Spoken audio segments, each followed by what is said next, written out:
La communauté des entrepreneurs dans moi vous bassine toute la journée. Il faut persévérer, il faut persévérer. Les seules personnes qui n'ont pas réussi en entrepreneuriat sont celles qui ont abandonné, bla bla bla. Pendant un temps, j'ai pris ces propos au pied de la lettre et je vais vous dire, c'était une grosse erreur. Moi, j'ai connu des entrepreneurs qui avaient leur activité depuis plus de 10 ans, mais ce n'était toujours pas au niveau de ce qu'ils espéraient. Et pourtant, ils ont persévéré, ils ont bossé, ils n'ont pas lâché. Donc en fait, est-ce que le fait de persévérer marche toujours? C'est quoi le truc? Est-ce qu'il y a vraiment un moment dans l'entrepreneuriat où il faut abandonner? Je me suis réellement posé la question et pour vous dire, je suis même allée analyser mes expériences d'échecs passés. Et je me suis rendu compte que je revivais incessamment ces mêmes épisodes d'échecs malgré le fait que je n'abandonne pas.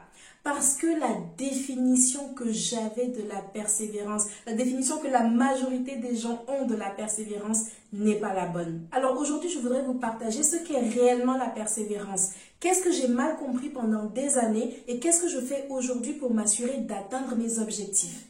Salut, c'est Josiane, je suis entrepreneur. J'ai créé Iwalewa, la marque de cosmétiques Made in Africa.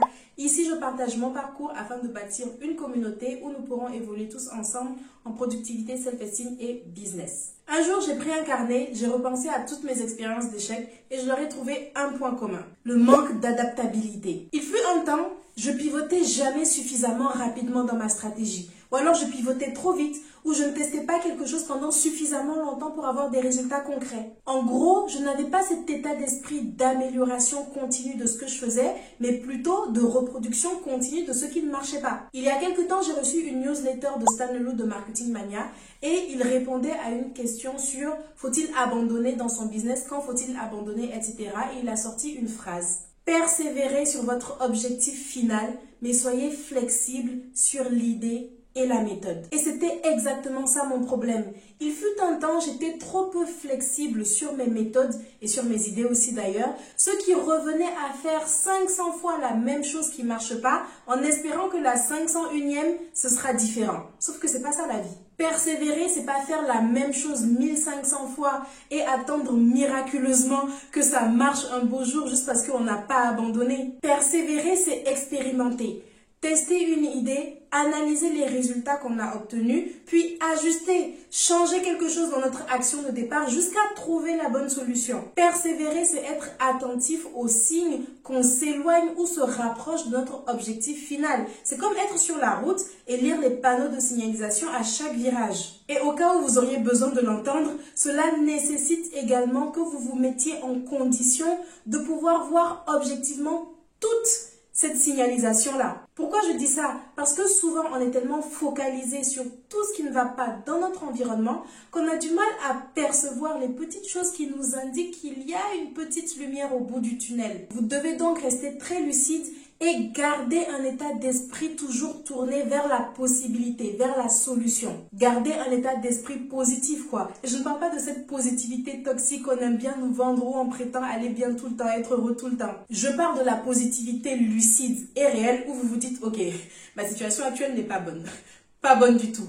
Mais elle n'est pas permanente. Il y a toujours possibilité d'aller mieux.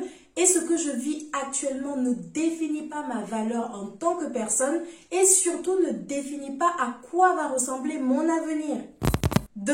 Comment persévérer? Je vais vous partager une chose que j'ai appris sur une nouvelle chaîne YouTube que je suis depuis quelques temps, c'est la chaîne de Leila Hormouzi. Il s'agit d'une entrepreneure à succès dans le milieu du fitness. Elle entreprend avec son mari dont elle est le bras droit, Alex Hormouzi, qui a aussi sa chaîne YouTube. Ces deux-là, je pense, font le meilleur contenu que j'ai vu sur YouTube jusqu'à présent en entrepreneuriat.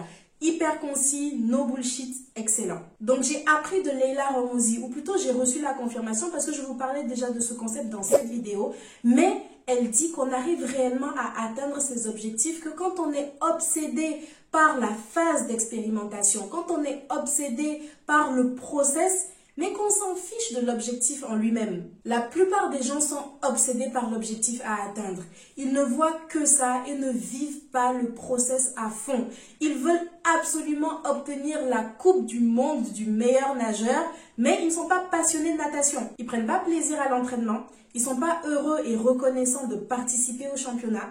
Je ne sais pas pourquoi je parle de natation, mais avant que quelqu'un ne vienne juger mes métaphores, essayez de finaliser un script dans un train à 22 heures quand il fait 45 degrés, que vous n'avez rien mangé et que vous avez dormi que 4 heures la veille. On devrait être obsédé par travailler rigoureusement, tester de petits trucs, faire de notre mieux. Et finalement, l'objectif, on s'en fiche un petit peu. Si on l'atteint, c'est très bien. Si on ne l'atteint pas, c'est pas grave. On profite à fond de l'apprentissage récolté et de l'évolution personnelle. C'est ça la clé en fait. La clé, c'est de prendre l'entrepreneuriat comme une expérimentation générale.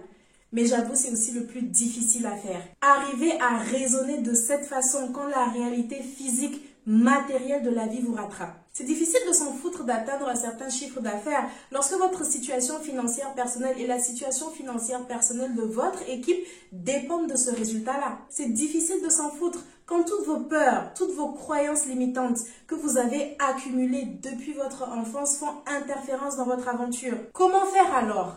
Ah ça vraiment, je ne sais pas. Tout comme je ne sais pas comment est-ce que je vais survivre cet été à devoir filmer des vidéos en pleine canicule avec cette lumière braquée sur moi. On dit qu'il faut avoir la foi, croire en soi, croire en la vie, croire au process. Et moi, c'est ce que j'essaye d'appliquer. Ça, plus le fait d'anticiper au maximum et de prévoir des plans B.